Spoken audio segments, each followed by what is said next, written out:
हाँ जी। तो आज हम जो अपने आधुनिक भारत का इतिहास है वो एकदम शुरू से, जहां से वो शुरू होता है वहां से हम शुरू करने जा रहे हैं उसको। मॉडर्न इंडिया की जो हिस्ट्री है, बेसिकली अपने हिस्ट्री को हम तीन भागों में बांट कर पढ़ते हैं, एंशिएंट, मिडिवल और मॉडर्न। मुसलमानों के आने से पहले तक की जो भारत की हिस्ट्री है उसको हम एंशिएंट कहते हैं। मुसलमानों के आने के बाद की जो हिस्ट्री है उसको हम मिडिवल कहते हैं। और जहां से अंग्रेजों का शासन शुरू हो गया था उस हिस्ट्री को हम मॉडर्न कहते हैं। मॉडर्न को हम दो भागों में बांट कर पढ़ते हैं। एक वह भाग जब अंग्रेज भारत में किस प्रकार स्टेब्लिश हुए, दूसरा वह भाग कि हमने उस अंग्रेजों के शासन के प्रति क्या रिएक्शन दिखाई, जिसे हम नेशनल मूवमेंट के नाम से जानते हैं। तो दो अलग अलग टुकड़े हो जाते हैं। आप जब प्री का सिलेबस उठा के देखेंगे तो प्री के सिलेबस के अंदर लिखा हुआ है कि हम 1750 के बाद वाला पूछेंगे, और मेंस के सिलेबस में लिखा हुआ है मॉडर्न इंडिया वाले में कि हम 1800 ईस्वी के बाद वाला पूछेंगे। सीधा सीधा सा ये दिया हुआ है कि इधर लिखा हुआ है 1750 के बाद, उधर लिखा हुआ है 1800 के बाद।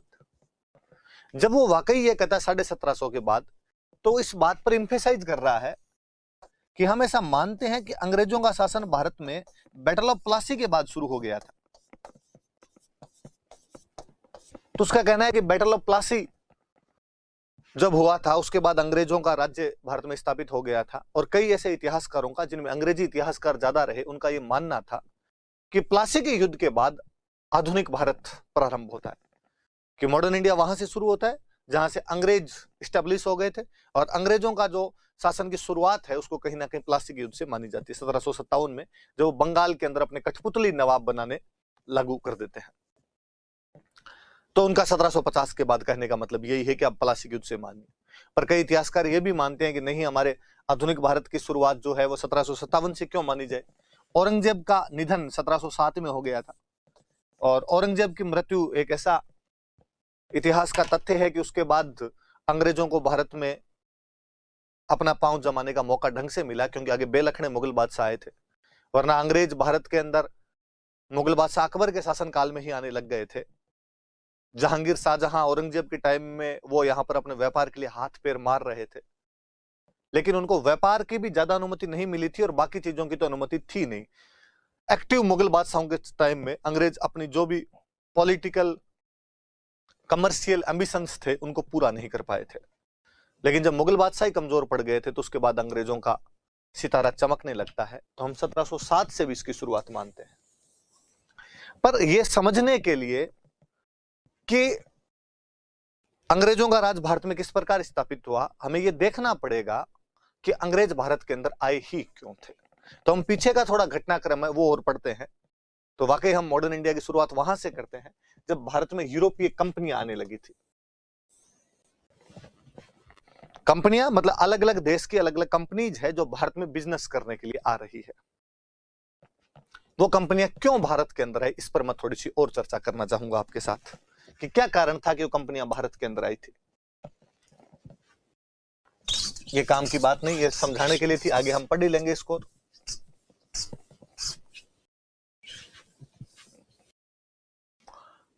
तो हम भारत में यूरोपीय कंपनियों के आगमन का क्रम पढ़ेंगे। तो एग्जैक्टली जब हम एंशिएंट पढ़ते हैं तो एंशिएंट के अंदर पढ़ते हैं कि हमारे और यूरोप के बीच में ट्रेड बहुत पुराना था। पोस्ट मौर्यन एम्पायर में, मौर्योत्तर काल के अंदर, जब हमारे साउथ इंडिया में संगम काल चल रहा था, उस समय रोमन एम्पायर के साथ हमारे बहुत अच्छे रिलेशन थे और रोमन एम्पायर के साथ हमारा बिजनेस हुआ करता था। रोमन एम्पायर के लोग डायरेक्टली हमारे यहां पर आते, अपना सामान दे के जाते और हमारा सामान यहां से लेके जाया करते थे। लेकिन धीरे धीरे धीरे धीरे उस व्यापार में एक मीडिएटर आया, और वो मीडिएटर थे अरब।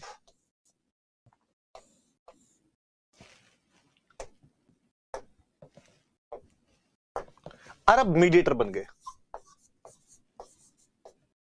रोमन एम्पायर विखंडित हुआ, इतना बड़ा नहीं रहा, वो अब डायरेक्ट आने बंद हो गए।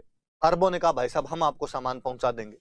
तो अब ये सिस्टम था कि अपने इंडिया से सामान लेते अरब, और अरब ये सामान आगे ले जाके देते यूरोप।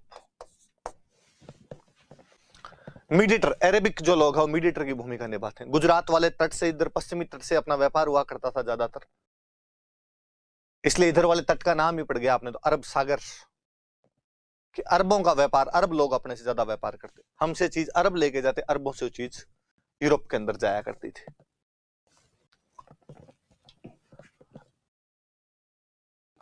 तुर्की में एक जगह पड़ती है कुस्तुनतुनिया,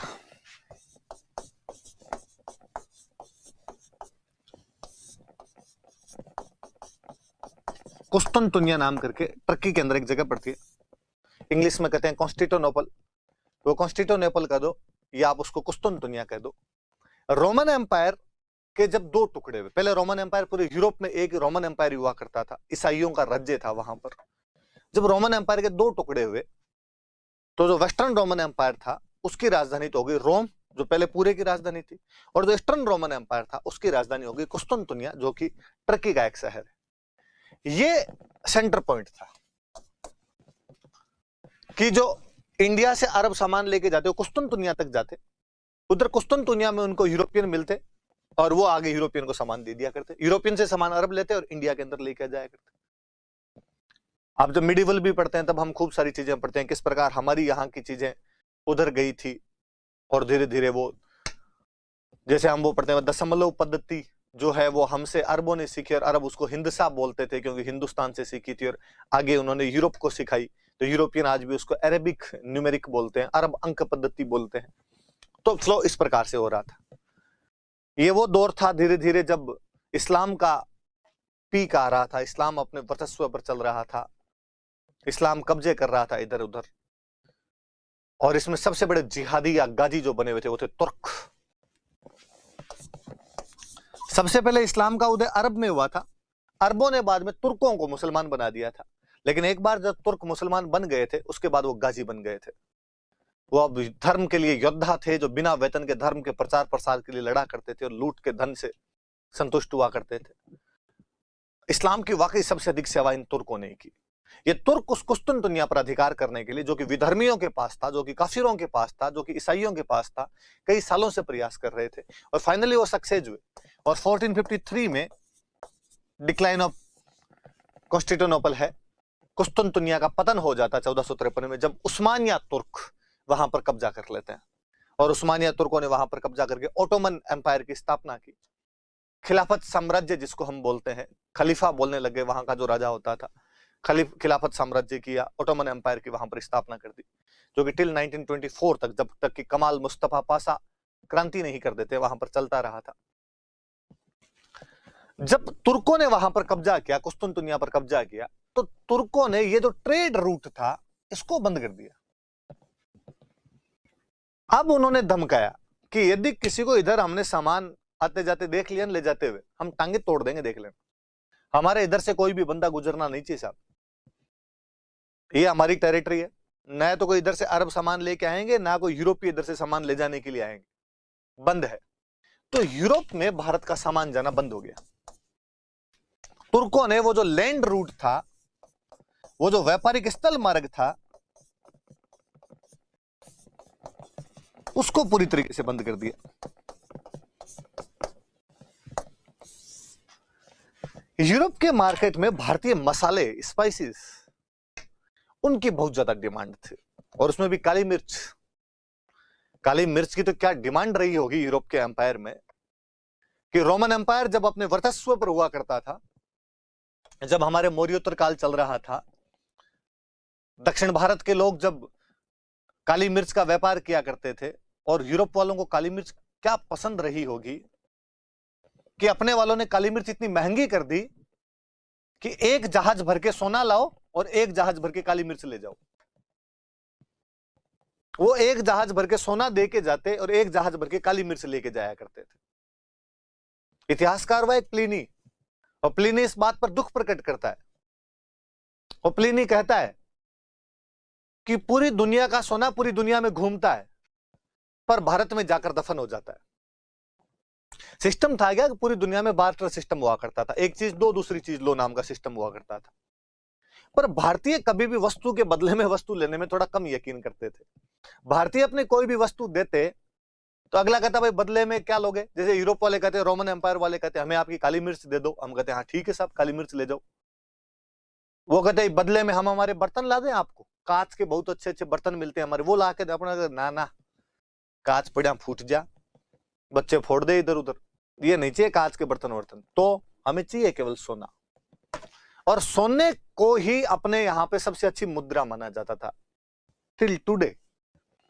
आज दिन तक भी अपने ये मानते हैं कि जब सोना यदि घर पे पड़ा है तो रात बिरात हारी बीमारी सबके अंदर काम आएगा।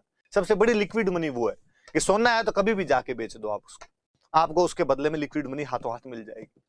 इसलिए सोने से अत्यधिक प्रेम ही था। हमको जब लगा कि बिना काली मिर्च के रह नहीं सकते तो हमने ये कहा कि साहब जितना सोना उतनी काली मिर्च। तो प्लिनी कहता है कि पूरी दुनिया का सोना पूरी दुनिया में घूमता है, कि सोने का आदान प्रदान सब जगह होता है, पर एक देश ने दूसरे को दिया, दूसरा तीसरे को देता है, तीसरा चौथे को देता है, पर भारत में सोना जाकर दफन हो जाता है। कि भारत से तो ये सोना कहीं जाता ही नहीं, ये लोग ले जाके अपने घर में जमा कर लेते हैं। और ये आज भी अपना ट्रेंड है कि सोना इकट्ठा करने की प्रवृत्ति भारतीयों में खूब ही दिखाई देती है। तो ये बहुत पुरानी प्रवृत्ति रही है अपने। एक बाकायदा रोमन एम्पायर में एक राजा हुआ नीरो, जिसके बारे में अक्सर आप एक लाइन सुनते हो कि जब रोम जल रहा था तो नीरो बांसुरी बजा रहा था।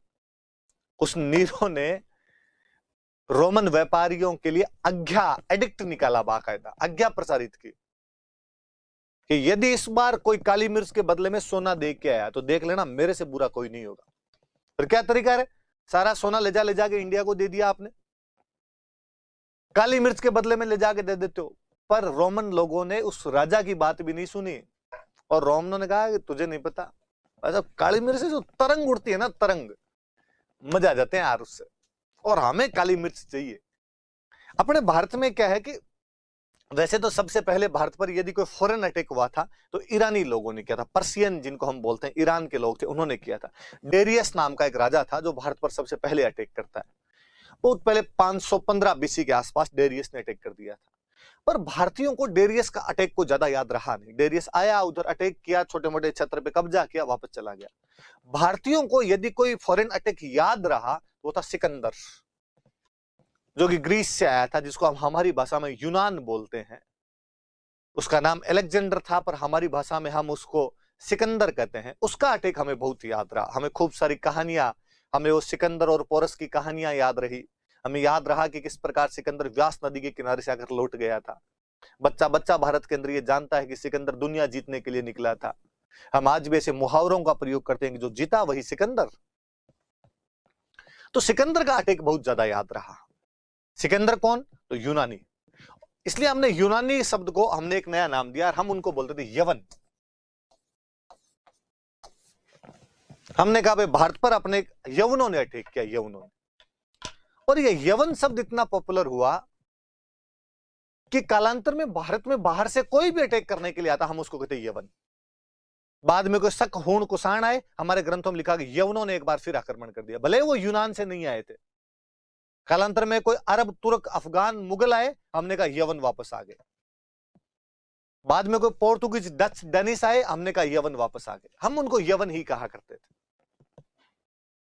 तो हम रोमन जो आए थे, हम रोमनों को भी यवन ही कहा करते। यवनों को क्या अच्छी लग रही है, क्या लेके जा रहे हैं? काली मिर्च। इसलिए काली मिर्च का नाम हमारे पुरानी संस्कृत पुस्तकों में यवन प्रिया मिलता है।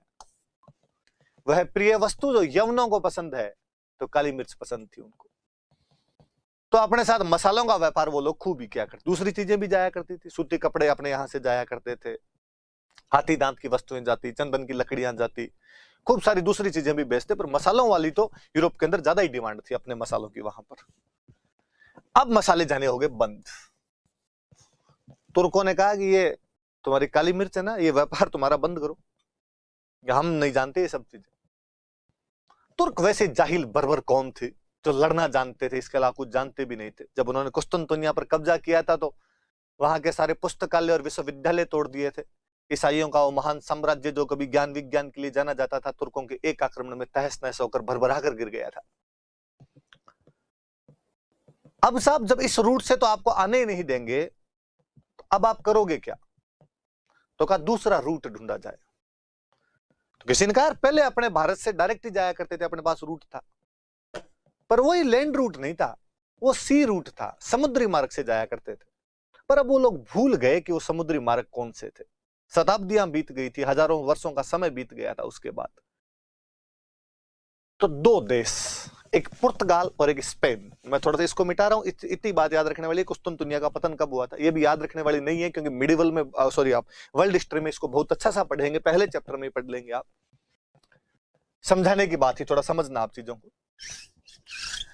दो देश स्पेन और पुर्तगाल इस मामले में सबसे आगे निकल रहे थे, और वो नए नए मार्गों की खोज कर रहे थे ताकि नए नए देश खोजे जाए और नए नए देशों के साथ व्यापार किया जाए। स्पेन में एक रानी थी इसाबेला, वो इन सब चीजों को प्रमोट कर रही थी। और एक पोर्तुगीज किंग हुआ करता था हेनरी। अरे हेनरी तो मतलब समुद्री यात्राओं को इतना ज्यादा प्रमोट किया करता था कि हमने हेनरी का नाम रख दिया, हेनरी द नेविगेटर। हेनरी कौन सा? वो जो नाविकों को बढ़ावा देता है, वो खुद नाविक राजा है। दो लोग इस मामले में आगे निकले। इसाबेला को एक बंदा मिला, कोलंबस।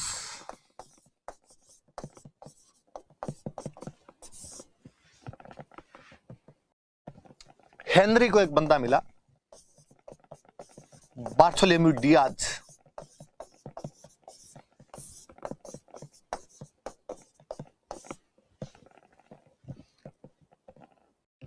पहले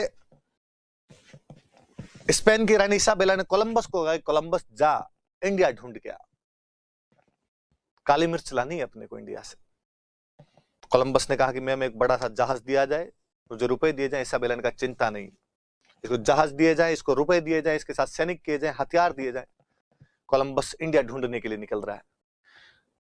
रास्ता पता नहीं है, तुम खुद ढूंढोगे। कोलंबस निकला वहां से अपने जहाज को लेके। जहाज चल रहा है, धर मंझला धर कुंचा। फाइनली एक बंदरगाह पर उसको कुछ लोग दिखाई दिए। कोलंबस को नहीं पता था कि इंडियन लोग काले होते हैं। एग्जैक्टली हम काले ही हैं। हाँ, भले शीशे में 4 बार चेहरा देख कर यूं को नहीं अपने गोरे हैं, या जैसे मेरे जैसा कोई बंदा इस बात पे राजी हो जाता है कि मैं काला नहीं हूं, कम गोरा हूं। पर हमें दुनिया तो काला ही मानती है कि दुनिया में 3 ही प्रकार की ब्रीड है, या तो गोरे हैं यूरोपियन लोग, या काले हम और अफ्रीकन, या पीले चाइनीज, कोरिया, जापानीज जो है ये लोग हैं। उसे ये पता था यार काले लोगों का देश है। एक बंदरगाह पर उसे खूब सारे काले लोग दिखाई दिए। उसने कहा जहाज रोको, यही इंडिया आ गया। उतर के पूछा साहब ये इंडिया है? उन लोगों ने ना, इट्स अमेरिका। उसे लगा गलत आ गए। उसको पता चला कि इंडिया ईस्ट में था, हम वेस्ट में आ गए। अब कोई नहीं, हमारे लिए तो ये इंडिया है। इसलिए उस वेस्ट वाले को भी इंडिया नाम दे दिया गया, जिसे अब हम वेस्ट इंडीज कहते हैं। कोलंबस उस साइड के अंदर चला गया था। हम कहते हैं उसने अमेरिका की खोज कर दी थी।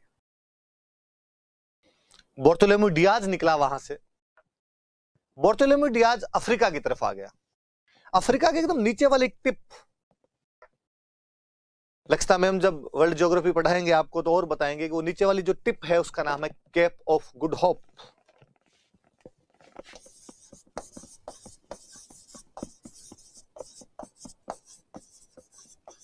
उस केप ऑफ गुड होप तक पहुंच गया, और वहां उसने जाके देखा, उस केप ऑफ गुड होप पे जाके देखा कि वहां कुछ इंडियन रहते हैं, कुछ जहाजें खड़ी है इंडिया की। उसने पूछा तुम कहां से आए? तो अपने उन्होंने कहा हम इंडिया से। कैसे इधर? उनका हम व्यापार वगैरह करने के लिए आते रहते हैं, ज्यादा नहीं पर थोड़े बहुत लोग तो आते ही रहते हैं। उसने कहा यार मुझे भी इंडिया ही जाना था, इंडिया ढूंढने के लिए निकला हूं, चल हमारे साथ चल। उसने कहा अब मुझे टाइम हो गया काफी घूमते घूमते, पीछे लुगाई टाबर भी है, पर मैं जाके हमारे किसी बंदे को भेजूंगा, उस बंदे को आप इंडिया ले जाओगे? अपने वालों का पक्का तैयार बैठे हैं, हमारे काम ही क्या है, पीछे पीछे जहाज लेके आ जाएगा। बार्थोलोम्यू डियाज 1487 में, अपने काम की ज्यादा बात ही है, कैप ऑफ गुड होप की खोज कर देता है। अफ्रीका महाद्वीप में सबसे नीचे वाला जो हिस्सा है कैप ऑफ गुड होप, वह केप जहां से अच्छी आशा नजर आई, वह जगह जहां से गुड होप नजर आई इंडिया जाने की, इसलिए कैप ऑफ गुड होप है। तो सबसे पहले भारत में यदि कोई आने वाले थे तो पोर्तुगीज थे, क्योंकि पुर्तगालियों ने कैप ऑफ गुड होप से इंडिया आने का रास्ते का पता लगा लिया था वहां से। तो भारत में आने वाले सबसे पहले कोई यूरोपियन थे तो वो कौन थे? पोर्तुगीज थे। ये इतना इंपॉर्टेंट नहीं, समझाने वाली सी बात थी, आप समझ लेना, अपने काम की बात यहां से शुरू होती। सबसे पहले पुर्तगाली आए। पुर्तगालियों के लगभग 100 साल बाद ये बात डचों को पता चली कि साहब पुर्तगाली काली मिर्च ले गए सारी। इस बार डच, हॉलैंड के लोगों को डच कहा जाता है। जिन अंग्रेजों ने हम पर राज किया था, वो अंग्रेज तो तीसरे नंबर पर आए हैं यूरोपियन में। उनसे पहले तो पोर्तुगीज और डच आ गए थे, तीसरे नंबर पर अंग्रेज आए। अंग्रेजों के साथ साथ में डेनिस आ गए। डेनमार्क के जो लोग थे उनको हम डेनिस कहते हैं, डेनिस आ गए। यूरोप का सबसे महत्वपूर्ण देश हुआ करता था फ्रांस, थोड़े लेट जागे तो फ्रेंच आए। सबसे लास्ट में आए थे स्वीडिश। याद रहे, प्रीलिम्स का क्वेश्चन बनता है कि भारत में यूरोपियन कंपनियों के आने का ऑर्डर क्या था, पहले कौन आए, बाद में कौन आए, बाद में कौन आए। सबसे पहले आए Portuguese, then Dutch, then English, then Danish, French और स्वीडिश। अंग्रेजों के ऊपर भी डे, नीचे भी डे। अंग्रेज तीसरे नंबर पे आए। पहले पे पोर्तुगीज याद रह जाएंगे, तीसरे पर अंग्रेज, ऊपर डच, फिर नीचे वापस डेनमार्क, लास्ट वाले दो याद रखने। इधर फ्रेंच याद करना है, एक स्वीडिश याद करना है। कौन कौन हो गए? पुर्तगाली, डच, अंग्रेज, डेनिस, फ्रांसीसी और स्वीडिश। भारत में यूरोपीय कंपनियों के आगमन का कारण बताए। मेरा खूब बार ये क्वेश्चन देखा हुआ जब उन्होंने ऑर्डर पूछ लिया, एक आधे को ऊपर नीचे कर देते हैं, स्वीडिश को ऊपर कर देंगे, फ्रेंच को नीचे कर देंगे, डेनिस को ऊपर कर देंगे, डच को नीचे कर देंगे। थोड़ा याद रहे आपके दिमाग में, थोड़ा सा ये बना के रखना। आगे बढ़ते हैं, अब एक एक करते हैं पोस्टमार्टम। सबसे पहले पोर्तुगीज आए। मैंने जैसा कि अभी आपको समझाया कि 1487 ईस्वी में बार्टोलोम्यू डियाज जो था, वो आपके कैप ऑफ गुड होप, जो कि साउथ अफ्रीका के नीचे वाली टिप है, उसकी खोज कर देता है। इस कैप ऑफ गुड होप को अपने वालों ने नाम दे दिया आशा अंतरीप। अंतरीप है भाई, ये ध्यान रखना। द्वीप नीचे वाली कैप होती है, उनको अपने हिंदी में अंतरीप बोल देते हैं। यहां से आशा नजर आई तो आशा अंतरीप। गया वापस बार्टोलोम्यू डियाज, और बार्टोलोम्यू डियाज ने जाके हेनरी को कहा कि किंग हेनरी, मैं इंडिया तो नहीं जा सका, पर मैंने वो पाथ, मैंने वो रास्ता, वो मार्ग जान लिया है जहां से होके इंडिया जाया जा सकता है। कैसे? तो कैप ऑफ गुड होप चले जाओ, वहां पे कुछ इंडियन मर्चेंट्स मिल जाएंगे, वो आपको इंडिया ले जाएंगे। सिंपल से तरीका है। और ये बात ठीक है। कौन जाएगा? इस बार जिस बंदे को तैयार किया गया उसका नाम था वास्को डी गामा।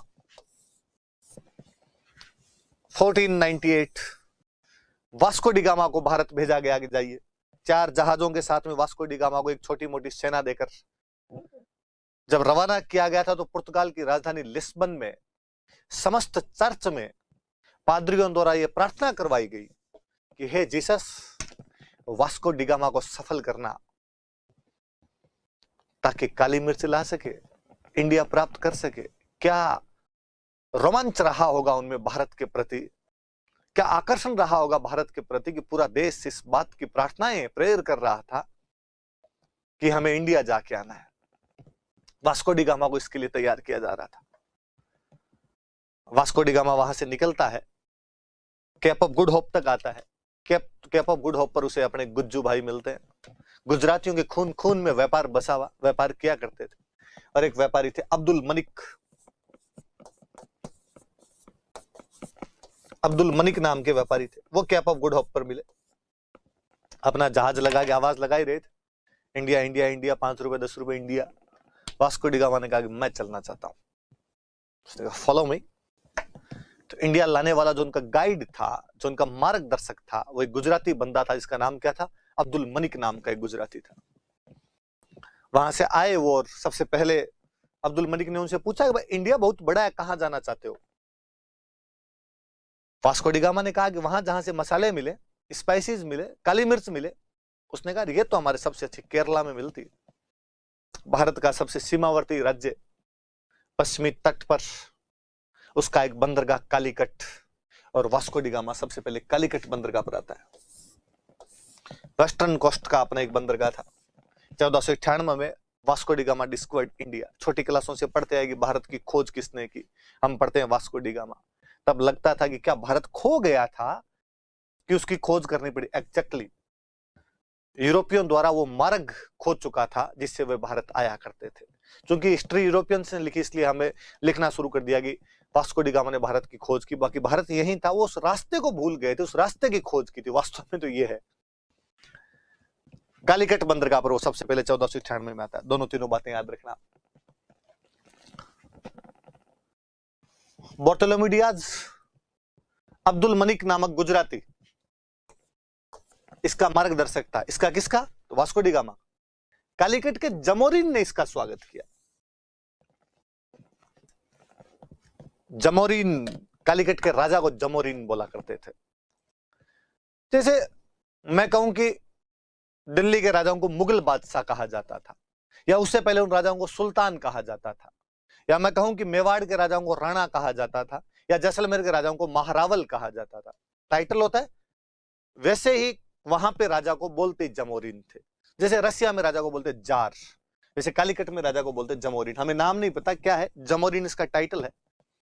जमोरिन को जब पता चला कि गोरा बिजनेस करने के लिए आया हुआ है, तो अपने वाले खूब राजी होते कि कोई बाहर से आता तो अपने वाले लगता गिफ्ट लाएगा। हालांकि जमोरिन वास्को डी गामा के गिफ्ट से राजी नहीं हुआ था। वास्को डी गामा को साधारण से 2-4 बर्तन ये लेके आया था। जमोरिन ने कहा क्या लेके आए, पर जमोरिन स्वागत करता है दिल खोल के, पधारो हमारे देश। हालांकि यूरोपियन से पहले हमारा व्यापार करते थे अरब, और अरबों ने विरोध किया। अरबों ने कहा जमोरिन को कि जमोरिन ये गोरे बहुत खराब लोग हैं और तुम इनसे बिजनेस मत कीजिए, ट्रेड मत कीजिए, हमारे साथ ही ट्रेड कीजिए। जमोरिन ने कहा बाकी छोड़ यार, तू ये देख कितना गोरा आदमी है, इससे नहीं मिले तो किससे मिलेंगे। जमोरिन गया, स्वागत करता है। हालांकि वास्को डी गामा के जो गिफ्ट थे उनसे वो निराश होता है, और शुरू में वो कहता है कि मैं कोई बिजनेस नहीं करने दूंगा। वास्को डी गामा अपने साथ तोपें लेके आया था। उसने कहा मैं कालीकट का महल उड़ा दूंगा। तो जमोरिन ने कहा यार लड़ाई की कहां हो सकता है, प्यार से बात हो सकती, गुड़ दिया मरे जहर क्यों देवना। उसने कहा ठीक है भाई कर लो बिजनेस। वास्को डी गामा यहां से खूब सारे सामान खरीदता है, और जब वापस पुर्तगाल में जाकर उन सामानों को बेचता है तो आप विश्वास नहीं करेंगे कि उसको कितना फायदा हुआ था। 60 टाइम प्रॉफिट हुआ था उसको, 60 गुना फायदा। 1 रुपए की काली मिर्च वहां पर 60 रुपए में बिकी होगी, यहां पर वो 1 रुपए किलो में लेके गया तो वहां पे 60 रुपए किलो में। क्या डिमांड रही होगी उस चीज की। पहले ये जो फायदा था इसको बीच में अरब खा जाया करते, कि मान लो अरब अपने से 1 रुपए किलो में लेके जाते तो यूरोप में जाके 40 रुपए किलो में बेचते, फिर यूरोप वाला व्यापारी अपने देश में जाके 60 रुपए किलो में बेचता, तो बीच में 40 ये खा गया, 20 रुपए वो खा गया। अब डायरेक्ट वास्को डी गामा के वो 60 गुना फायदा हुआ था। कोई आपसे पूछेगा कि भारत के साथ व्यापार में वास्को डी गामा को कितना फायदा हुआ था, तो कितना फायदा हुआ था उसे, तो 60 गुना का फायदा हुआ था उसको। आगे बढ़ते, ये वास्को डी गामा गया और उसने जाकर मजे हैं